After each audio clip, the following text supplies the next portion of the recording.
Hello everyone, my name is Dolly Agostino and welcome to FinTech TV. I am pleased to welcome Anthony Scaramucci, founder and managing partner of SkyBridge Capital. Thank you for joining us, Anthony. Hey, it's great to be on with you. Good morning. I know you and my dad are good friends. My dad says that he hates it when you and him are in a room together because he becomes the second smartest Italian. Well, and the second best looking Italian too. Make sure you tell him that as well. Okay. I'm kidding. I'm kidding. Your father's very smart and very good looking. A few years ago, I started a YouTube channel dedicated to teaching financial literacy to kids. Now, with the help of FinTech, I'm interviewing inspiring business leaders to hear their view on money and advice for kids starting their financial journey. Let's begin. You help families and big institutions manage their money at SkyBridge Capital. For kids, it's hard to know how to manage our money when we want it to grow.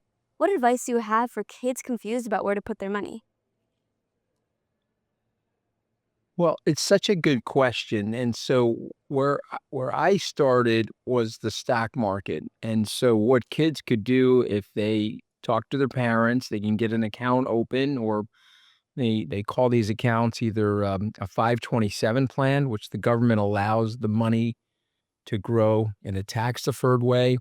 There used to be something called the Uniform Gift for Minors Act, where your parents could help you put some money away.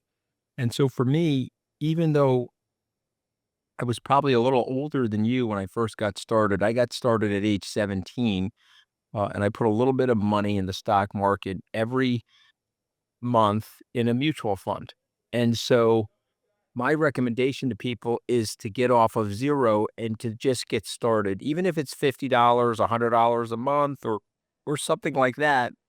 It adds up over long periods of time, and then before you know it, your money is actually making money for you instead of your time and your labor. I know your son is a very successful investor. Do you remember any lessons you taught him that are important?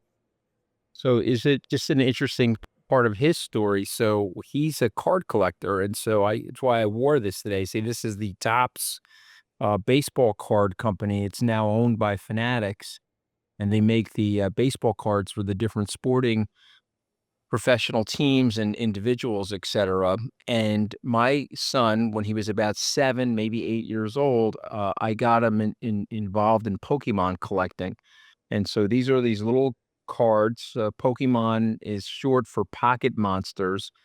And this is a game that got started back in Japan about 30 years ago. And the result of which, I think the process of collecting and understanding the value in the cards, he was able to translate into understanding value in businesses and stocks and various securities. So um, I would say this though about my son. He had it in him from the beginning. I mean, this is something he really always liked. So some of that is innate too. You run a big investment firm where people invest money for years and try to grow it carefully. Especially for kids, it's hard to invest money when you can't imagine that far in the future you are benefiting because of it. How can kids set goals for themselves to make investing seem more realistic? Okay, I'm gonna show you something. Okay, hold on, let me get it. We had this book nearby. This is a book. This is a book that I recommend to kids, and this is a book I recommend to parents. Actually, this book is called The Richest Man in Babylon. It was written 100 years ago by George Clayson, and it's a story, and it's a story about how to save money. And it's a story about, it's a parable. It's about the richest man in Babylon and what he did, which was very slow savings. And there's a law in investing, and there's a law in mathematics called compounding. And what he explains in the book is that if you get a certain return every year, over a period of time, your money will double. And so, as an example, not to make this overly complicated, but if you had a 7.2% return every single year for 10 years, your money would double. So if you put $1,000 in the stock market, by the end of the 10 years, it would be worth 2,000. And the concepts in this book really helped me get started in investing. And so I always recommend this to young people to read. It's very easy to read. And it's an investment idea told through a story. But the bottom line is if you put a little bit of money away every single week, we pay for our Starbucks, or maybe we buy video games, or maybe we buy American Girl dolls, or we buy clothing, or you pick the thing that you like. Instead of buying 10 of those things, buy 8 of them and take the extra money and put it in the stock market. And it's a way to save.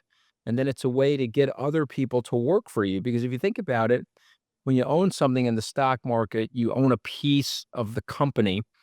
And that means you've got people working for you at that company that are helping you and your family grow your money. I talk about compounding a lot because I always say that time is kids' most valuable asset, and that works directly with compounding and saving your money over time. You used to work with very wealthy clients at firms like Goldman Sachs, helping them plan for college, retirement, and big life events. As they get older, kids start to think about these big life events and the money that goes into them. Can you give one important example of a thing kids can start doing today to help them save/grow their money? Well, I mean, there's a lot of different things that kids can do, right? One of them is the card collecting. One of them is, you can buy things that are scarce that people like. You can purchase Bitcoin at a company like Coinbase where your dad works. You can buy stocks. There's a lot of different things that you can do. But I wanna say a quick story, okay? Because this also will help children understand compounding. If I said to somebody, I could give you $10,000 and every day for 30 days, I can give you $10,000, or I had a magic penny and my magic penny would double every single day for 30 days. And you ask a kid, what would they rather have, the $10,000 a day or the magic penny? So the $10,000 a day sounds like a lot of money. It comes out to $300,000. But the magic penny, in the first day, it goes from a penny to 2 pennies, and then it goes from 2 pennies to 4 pennies, and 4 pennies to 8 pennies. So that doesn't sound like very much. But as you're getting towards the end of the month, uh, if you look it up on the internet, or if you just Google the magic penny, you'll see that at the end of 30 days, that penny, through the process of doubling, is worth $5.4 million. So it's just an interesting way to teach children about the concepts of compounding. You would rather take something where you can get a return on it consistently than just cash flow coming in. It's just a neat way to explain compounding to people. You host big finance conferences and talk shows where adults discuss budgeting, risk, and saving. Lots of kids often worry about making mistakes with their money. From experience, what is the most common money mistake you see people make, and how can kids avoid a smaller version of that mistake with their own money? Well, I mean, that is such a good question. So for me, the biggest mistake that I have made is I sell things too early.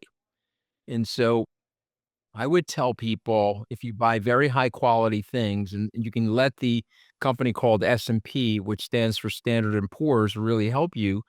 The Standard and Poor's has an index of the 500 best stocks that they rate through market capitalization, the quality of their business, their earnings growth, their dividends. And so they're doing a tremendous amount of work for you. And what you can do is you can buy the S&P 500, and you can sit and hold it and not think about it. And sometimes some stocks will come off of that list and let Standard and Poor's do that work for you. And so for me, I have made a decent amount of money and have had some measure of success just by owning the S&P 500.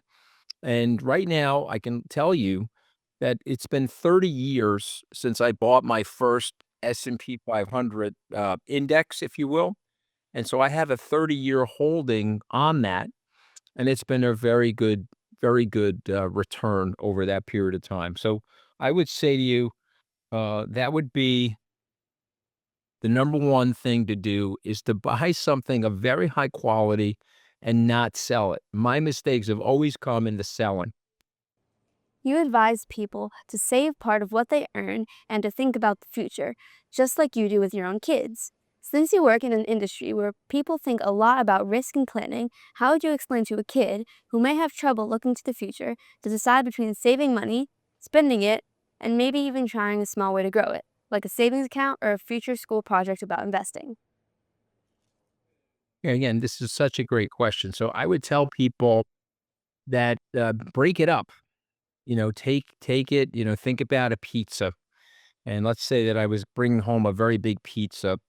I would say, okay, how much of that do you want to eat? And that would be like the analogy for spending it on tickets to a game or tickets to a movie, tickets to a concert or buying clothing or doing things, going to a restaurant or buying popcorn at the movies. And so that's a certain slice of the pizza.